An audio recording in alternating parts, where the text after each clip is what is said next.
Otyo. Kale buli gwe bawadde empiso ye tunula ku baluwa y'omusawo weetegereze essaawa ze yakugamba okwekubirako empiso bwe zinaaweranga weekuba bwe ziba ze zino gyekube kati. Ekyo kyekyo. Taata nno we twogerera ateesa okugaba obugabizi bwawo. Kale bakuba gutyo. Buli omu amaze okukwata eyiye. Ulira bino. Taata. Ffe tuli basajja n'abakyala abakkiriza. Waawo. Era twagala okumanya mmwe nammwe mukkiriza. Kitange okumanya tuli bakkiriza twava mu kukkiriza bwe twategeera amazima ne tusenga Yesu ogw'omulokozi waffe. Tetwakoma bukomi ku kumusenga naye ne tubeera taata nga tutambulira n'omusana. Kale wulira bino. Taata. Lubereberye. Taata. 24. 31. Kadde wanje. Iye. Lubereberye 24. 31. Kituufu. Taata ntuuse. Nti. Yingira gwe Mukama gwawadde omukisa. Kiki ekikuyimiriza oba mbadde nninda kikulungamizibwa? Ntindo ki? Kinyingire taata. Kale yingira gwe Mukama gwawadde omukisa. Taata kkiriza tuyingira wende mu ngoberere. Nga gwe mukadde. Taata. Bakiri kuvaako empumu.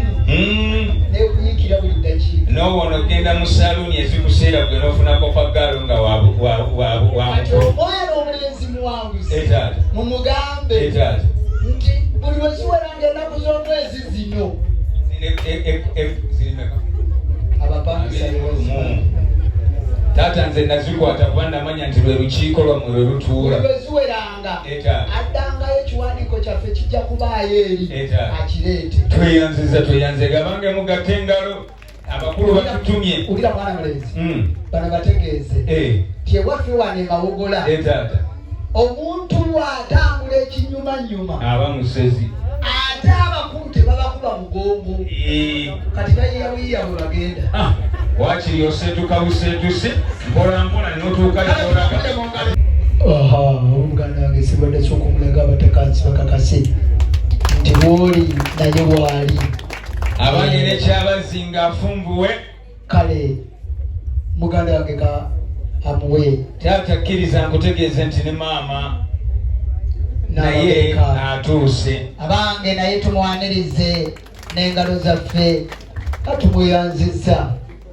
Ekitiibwa kya Mukama. Oyo waawo. Kitange nno ffe tubadde tulina obuzibu. Obwa Google yaffe yavuddeko. Ne bavuga nti singa tubeera n'ensalosalo za Buganda tetuyinza kubula Mawogola tujja kutuuka tuke wa taata. Otyo weewaawo kitange nzikiriza kusiigira ekifaananyi. mu ddakiika emu-bbiri kitange omugolo ne yazze azza kulembeddwamu Nkokola Nkata ne Kizito. Otyo Kitange kkiriza kutegeeza tiyayiseenka yayise ne mwannyina mwannyina ayambadde ddala kinaggayaza ate ye n'ayambala omuzibaawo wamu n'omuteganswera. mpulira Kitange kkiriza kusiigira ekifaananyi kyo ne yabakulembedde taata musajja munene Obede wakiwago kitange omutwe gwe gwa mwamba kyetegeeza mu kyo kitange mwamba tezimbwa mwavu. mwana mulenzi Lwangi kitange saagala kwogera akatukunyanga akabula mukono iye kuliko yakulembedde kitange kuliko yakulembedde ng'era wanise omukono alinga asaba okumulonda. bw'abanga wagira Nuupu obanga wagira NRM obanga wagira DP kitange kkiriza kutegeeza nti teyalaze kibiina. kale muwe akamasukiri amaso gabakeeta akadokooli akalabye ku mumwa. Taata omukozi omulungi kuba ojja ku mutwe n'ossa ku kibegabega. Mpulira Kabeka singa otumya enfuusi kwennyamira. mpulira Kubanga taata nanze wuyo omwana. ye Mukama gwawadde omukisa. otyo Bika bya Buganda asobole okujja mu bika ebibiri. ye Bw'ataba muzzukulu wa Mutasimba taata asobola okubeera muzzukulu wa Nsamba nga nze wuyo mulindwa eyalaga okujja obwoyi buno taata obudde bwe buti.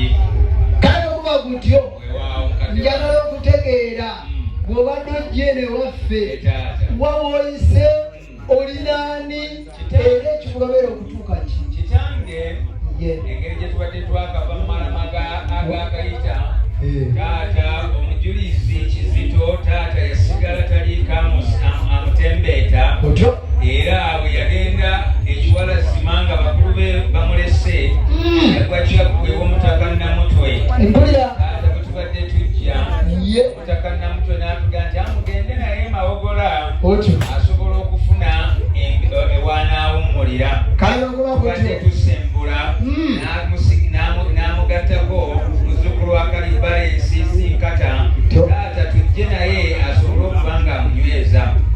Kitange twerambise ew'omutaka Kkubo okukakana taata nga tuliwe wa Mukolo Lujja. Kati wulira bino omwana mulenzi, ewaffe wano omuntu bw'asinya ku nsonga ezifaanana bwe zityo tumuyitira aboolugave bamukiibi n'akiyibiriza paka ng'atuuse walina okutuuka.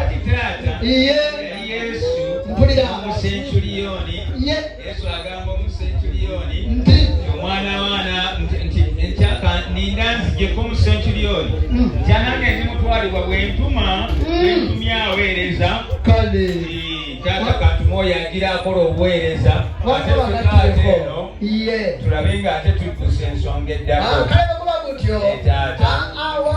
Taata nno ekyo kyakuyisaako jjajjange enkufu enyegenyanga nti bakiyita kiggula luggi kuba atannayingiranga nze kyekimuggulira oluggi abajjajjassi ne balasa enduulu. Kale wegula gutyo kampulira enduulu yabajjajja singa evuga mwana mulenzi ng'otaddeyo ebyo olwononodda kati ffe tugende maaso bino. Taata era bwe gutyo bwe guli bino bibyo weewaawo ono mwana mulenzi taata oguli ku mutwe gwe gutagala oba gwabadde yeetisa. Ataata oyo yakkiriza Yesu okuba omulokozi atera okujjula omwoyo era bw'olabanye omutwe gumanya mwoyo so si oba ogubadde ku mutwe agwetikudde guzewuwo. Kale ensanyuse wulira bino mwana mulenzi, ffe tuli ba Namawogola ewaffe juzi mpulira batugaa nti waliwo endwadde ezizze kakati nno ffe tetwekakasa nnyo naye abaana ewaffe bwe basoma tubalinyisa amadaala bava mu pulayimale sekendule yunivasite. Singa obaddewo Mawogola omwana wo n'atuuka okugenda ku yunivasite wandi mututte wamuzire ziri mu ggwanga wano. Taata ewaffe ebugabula ezisinga obungi twazivaako kubanga omulembe guno ezaali zitinka n'okutinta baazidibya kati baatugamba nti yunivasite emu yokka erimu obwesimbu n'obwesigwa y'ebugema. Kale bwe guba gutyo mwana mulenzi bokka bakyakwata sabbiiti twamanya nti etuulamu ffeesi. Kale bwe guba gutyo omwana omulenzi ono kankolera ensonga eyo abatwale ku yunivasite muyiteyo okuba n'atuuka eyo olwona munadda nitubaniriza teemanyi mwana mulenzi eddinda tugende.